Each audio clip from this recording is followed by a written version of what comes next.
Hi, in this video we will learn how to insert symbols in Excel. To insert a symbol, simply 1. Select the cell where you want the symbol to appear. 2. Go to the Insert tab. 3. Click on Symbol. Here you will see a large collection of symbols you can choose from. You can also explore different subsets, which show different types of symbols depending on what you're looking for.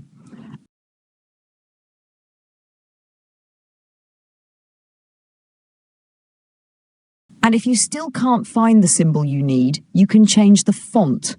Some fonts include additional symbols and icons. There is also a special characters section where you can select symbols like copyright, trademark, paragraph marks, and more. Just select any symbol and click Insert, and it will be added to your selected cell. After inserting a symbol, you can format it just like normal text. You can change the size, color, or font style. Thanks for watching, and don't forget to subscribe.